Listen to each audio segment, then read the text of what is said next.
What's going on, guys? I hope you're having a great day. Today we're going to be covering everything you need to know to take down the Money Snake and start grinding out your Serpentine Visage, Magic Fang, and Blowpipe. So let's get into it. For requirements, you need Regicide partially completed to access Tier 1, optionally a Kingdom Divided for Thralls. You're going to want at least 80 range, 80 magic, 80 defense, and a minimum of 44 prayer, 74 and 77 if you want to have Rigor and Augury respectively, as well as 76 agility to be able to use Fairy Ring BJS. If you have 82 construction, you can make a Fairy Ring in your POH to speed up getting there, as well as a Rejuvenation Pool at 80 construction to restore special attack, run energy, and prayer points. You have a couple different ways to get there. If you don't have a Zulrah teleport scroll to put you at the dock, you can use Fairy Ring BJS, as I mentioned earlier. However, you need to have 76 agility to get back to the mainland from the island the Fairy Ring is on. Aside from that, you can also charter a ship to Port Tyrus for 3200 GP and run there. Once you reach the Poison Waste, you'll need to talk to High Priestess Zulrah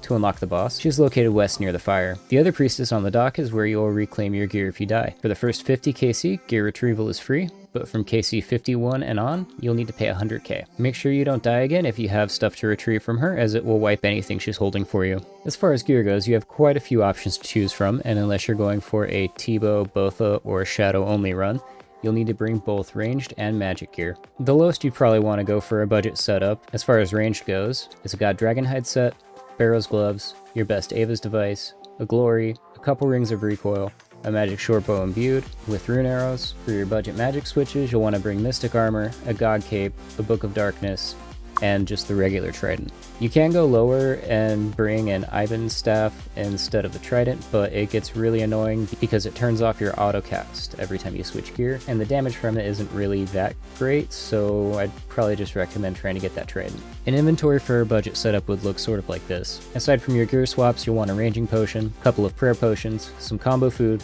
an extra ring of recoil since the first one will most likely break before the kill is over, your Draymond staff if you're taking a fairy ring, a one-click teleport, and an anti-venom. You can take an anti-poison, but you will need to take 2 sips every time you're venomed, once to remove the venom and another one to remove the poison, which will keep the same damage per tick as the venom does, once the venom's cured. Another option is an Antidote Plus Plus, which will...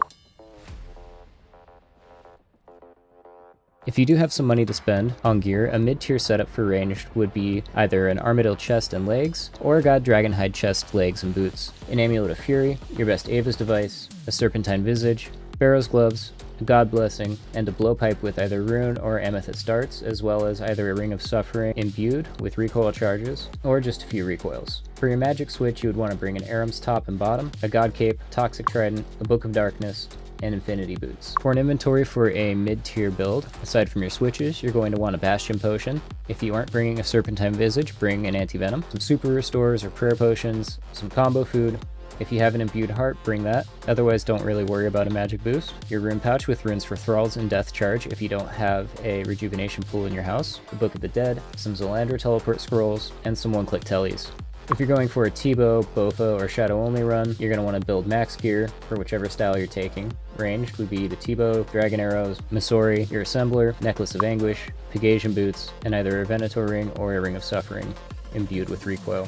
For Botha, you would just switch out the T-bow for the Botha and the Masori for Crystal, as well as the arrows for a Blessing. For a Shadow build, you would obviously bring the Shadow, Ancestral, an Occult Necklace, a Blessing, Tormented Bracelets, an Imbued God Cape, Eternal Boots, and either a Magus Ring or a Ring of Suffering imbued with recoil charges. For max inventory, you want either a Divine Range or a Bastion Potion, or an Imbued Heart if you're going with the Shadow, an Anti-Venom, some Brews and Restores, combo food, Rune Pouch for Thralls, Book of the Dead, Zulrah Scrolls, and a House Teleport. Now for the boss. Zulrah is level 725, attacking with magic, ranged, and melee, with a max hit of 41, attacking on a 3-tick cycle on an instanced island. Zulrah does venom you, starting at 6 damage per poison tick. You can be assigned Zulrah as a Slayer task if you have like a boss unlocked, from either Konar, Duradel, Neve, or Steve, and will give 500 Slayer XP per kill. If you're going on task, swipe your helmet for a Slayer's helm. Zulrah has 3 different appearances depending on which style it's attacking with. Ranged will be green, Mage will be blue, and melee will be a reddish orange, and also has 4 different rotations of which you will randomly get 1 each time you enter the instance. This is the map of the island you'll be on and the tiles for the fight. Make sure you change your compass to south once you're on the island. You will always start in the northeast corner, moving northwest as Zulrah moves around the island, changing styles each time it moves. During its melee phase, you will need to dodge its attacks, with the 2 tiles on either side of the island, staying on one until it turns to you, and moving on the other. Depending on where the venom clouds are, you are able to stay still and attack it on one of the tiles near the pillars, and avoid all of its damage in the melee phase. The single tile in the middle is for a magic phase when Zulrah is on the north of the island and you're blowpiping, since you'll be on rapid and not able to reach it from the sides. You'll always want to start the fight in magic gear with Mystic Might or Augury on, as Zulrah will always start in the range style, unless you're doing a single combat method, in which case just pray accordingly for what you're doing. The fight won't start once you reach the island until you click something, so you do have a minute just to chill out and sit there before the fight actually begins. Throughout the fight, Zulrah will spawn snakelings with 1 HP and a max hit of 15. There are 2 types of these, magic and melee.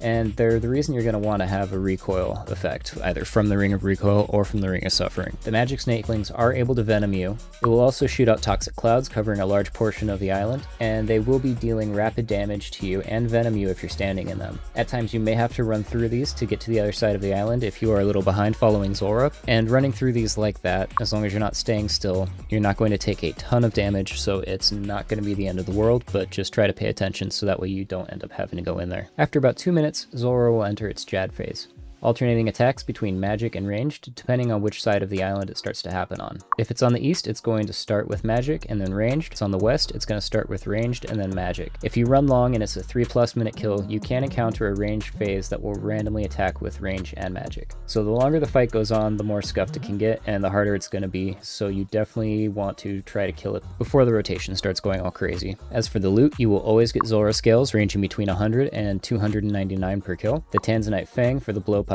the Magic Fang for the Toxic Trident, the Serpentine Visage, and the Onyx will all drop at a rate of 1 out of 512. Either of the mutagens both drop at a rate of 1 out of 3,277. The jar will drop at a rate of 1 out of 3,000, and the pet will drop at a rate of 1 out of 4,000. Now let's do a couple of kills so you can see a couple different setups in action. Alright, for the budget setup, we are going to go ahead and start by clicking our Ranging Potion and our Anti-Venom, heading in, throwing on your Mystic Might or Augury, and running to the northeast. We're going to flip our camera around to south and start attacking Zulrah.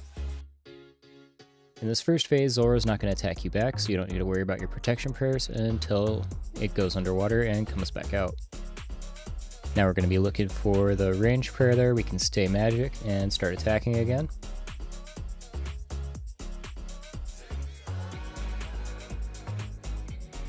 Then as soon as the poison starts to disappear, you're going to want to start running around the island. Not all the way around the island, but just over towards the middle. Then this orange phase is going to be the melee phase. It's better to range it, so go ahead and switch over to that and keep avoiding the poison clouds as you're kind of forced over to the other side of the map. Now we're going to use these 2 tiles here to dodge the melee attacks. Once Zulrah puts its hood up and tail up, you can switch tiles. If you do get hit by one of these, it's going to stun you and knock you back, and it's going to actually stun you long enough to where you'll get hit by the second attack as well. Now this is going to be the magic phase. During the magic phase, Zulrah can throw out some random range attacks, and you kind of just have to eat the damage. Which definitely sucks when it's a big hit, but what are you going to do? Alright, we're going to work our way back around towards the other side of the island now.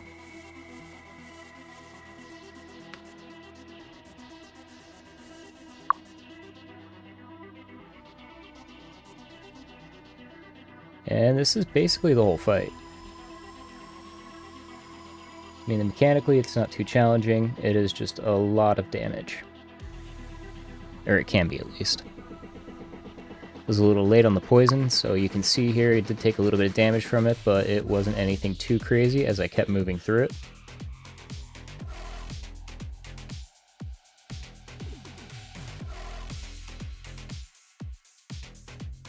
And I was expecting a Jad phase, so I switched prayers, but, you know, it is what it is.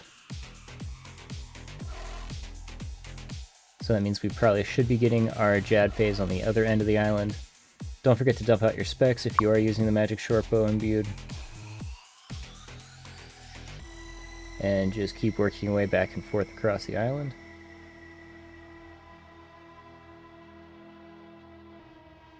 Alright, now this should be our Jad phase, and it is.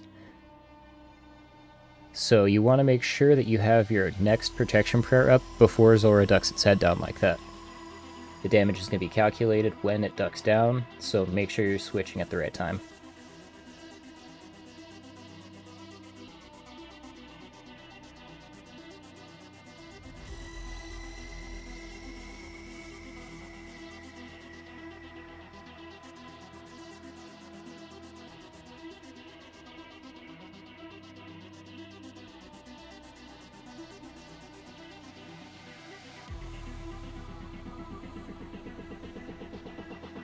And that's going to be a Zulrah kill and some pretty budget gear.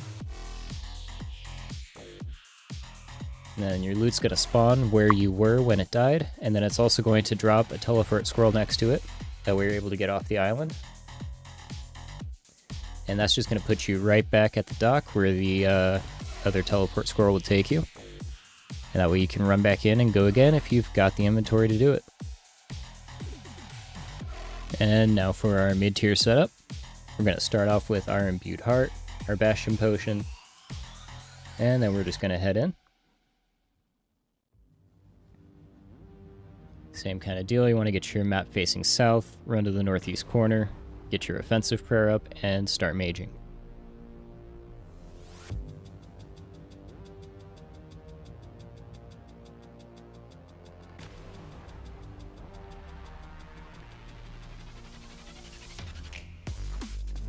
Alright, we're going to start off with the melee phase this time, so we're going to switch tiles here, and switch tiles again. And you do want to be trying to sneak in some attacks between moving, that way you can get some damage up, because the melee phase does not last too long, and you can avoid all of the damage there, so. We're going to start working our way around the island. Switch back over to magic again.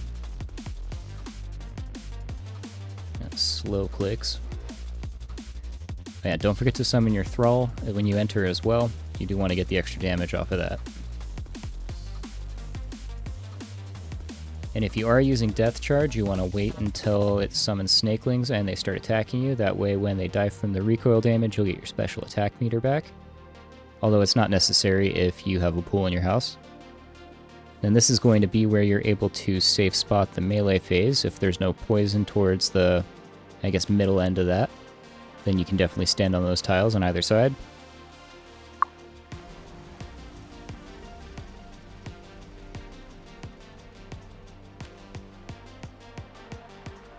Start working our way back across the island again and getting our switches going.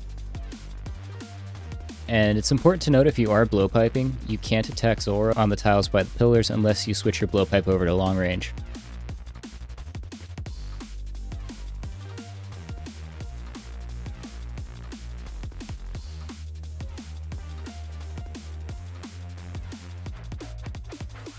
And that's actually going to be what this tile here is for. When Zulrah is in the mage phase on the north, you want to keep your blowpipe on rapid and just run there as long as there's no poison.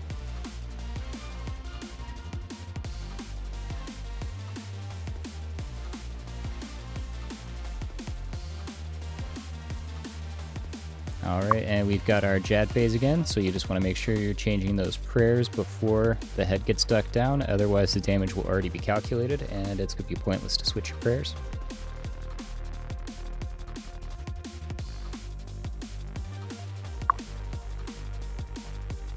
And we're going to want to make sure that we get to the other side of the island, because it's going to pop back up somewhere in the middle, either in the north or in the south.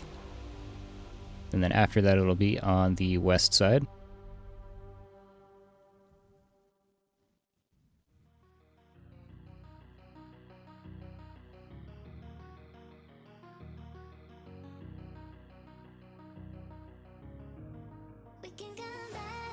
And as you can see, the mid-tier setup is definitely a little bit faster. It's gonna be the same kind of deal, get our loot, and we have a teleport scroll there, or you can just teleport back to house and hit your restoration pool. And as for a somewhat max build, I'm going with Bofa since I don't have a T-bow or a Shadow. Teleport scroll will take you right here, so it's very fast.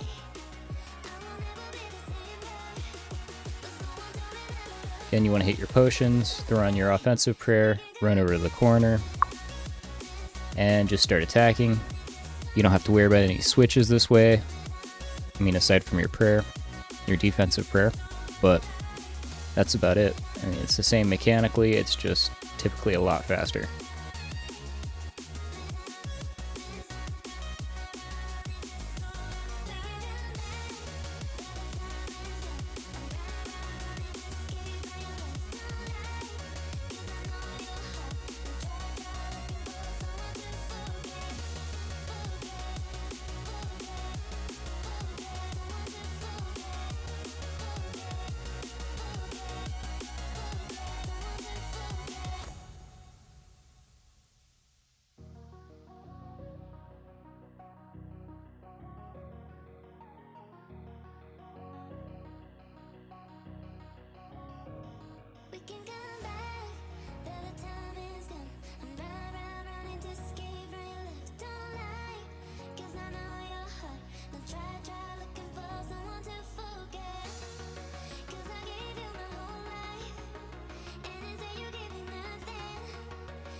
And once again, if there's no poison, you can just stand on one of the tiles next to the pillar and attack and not have to. You actually don't even need to pray like I am. So save yourself some prayer points there.